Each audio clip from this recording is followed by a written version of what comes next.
Liwat, homoseks sudah dikenal dari zamannya Nabi Lut. Laki dengan laki. Lesbian dari zaman istrinya Nabi Lut. Terlepas dari penyakit kejiwaan, dari segi agama, ini merupakan penyimpangan dan merupakan dosa yang besar. Yang kelima, yang termasuk jajaran dosa kelas kakap, qazful mu'minina wal mu'minat, menuduh orang mukmin yang baik-baik, laki atau perempuan, melakukan perbuatan zina sehingga hancur namanya di masyarakat.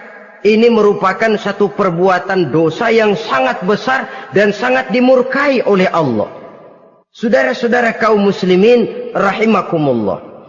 Oleh sebab itu tentang masalah ini, kalau memang tidak ada saksi, jangan sembarang kita enteng lidah menuduh orang lain berbuat zina, menuduh orang lain berbuat serong. Dosanya kelewat besar di dalam kehidupan. Karena apa? Mencari harga diri itu berat. Memelihara kehormatan diri jauh lebih berat. Satu kali orang dihancurkan namanya di masyarakat, dia akan terisolir jadinya. Oleh karenanya, berlindung kita kepada Allah, jangan sampailah dihinggapi oleh sifat ini. Karena sentimen kita kepada seseorang, karena hasad kita kepada seseorang, tidak senang melihat orang lain lebih maju, lalu lidah ini seenaknya saja mengucapkan kata. Padahal sanksi dan resikonya sangat besar. Yang kita tuduh barangkali mendapat pahala dari Allah. Kita sendiri yang menuduh tanpa saksi, tanpa alasan yang benar, mendapat dosa yang sangat besar. Saudara-saudara, memang kadang-kadang aneh dalam hidup ini. Seorang pelacur biasanya bisa menjaga mulutnya di masyarakat. Kata-katanya baik, sopan. Kenapa? Karena mulut yang satu sudah tidak terjaga.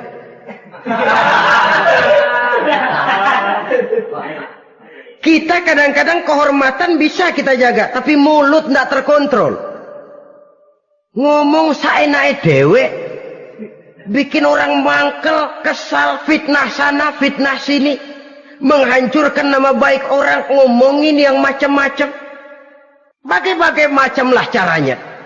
Saudara-saudara kaum muslimin yang berbahagia. Jadi dengan demikian, menuduh orang lain berbuat zina, sedangkan orang itu tidak pernah melakukannya, ini termasuk satu dosa yang sangat besar di dalam kehidupan ini. Yang keenam, al-'aqu bil walidain, durhaka kepada ibu bapak. Seorang anak, bagaimanapun banyak nilai ibadahnya, banyak kebaikan di masyarakat, menyandang berbagai macam gelar, pangkat dan jabatannya tinggi, tapi kalau sudah durhaka kepada kedua orang tuanya, alamat hidup tidak lagi membawa keberkahan. Dan itu dosa yang sangat besar. Sampai Nabi sabdakan, ridho Allah ada di dalam keridhaan ibu bapak. Murka Allah pun ada di dalam kemurkaan ibu dan bapak. Walaupun belum tentu setiap kita orang tua, tapi yang jelas setiap kita adalah anak. Dan setiap anak punya ibu dan bapak. Jangan sampai kacang lupa kepada kulitnya. Saudara-saudara kaum muslimin rahimakumullah.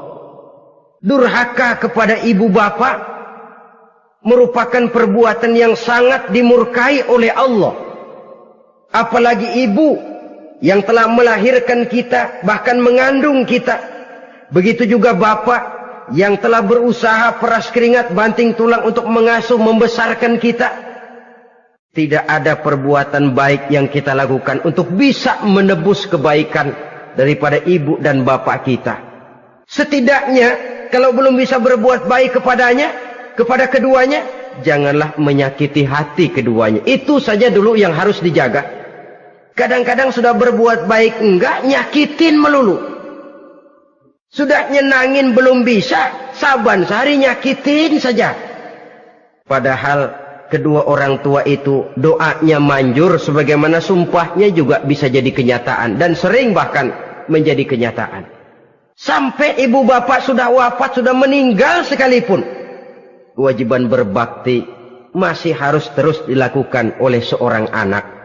Lalu yang ketujuh, at-tawalli yaumaz zahfi, berpaling pada hari pertempuran.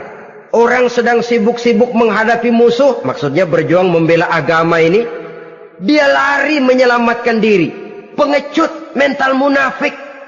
Ayo, kalau demi agama, mari kita maju ke depan. Allahu Akbar. Yang besar Allah, yang lain kecil semua. Maju. Orang lain maju serentak, dia mundur jauh ke belakang. Mental munafik, mental calo, istilah sekarang ini. Oh, itu calo, mental calo. Tuhan gedek banget itu. Coba ya, calo itu paling sibuk nyuruh penumpang naik.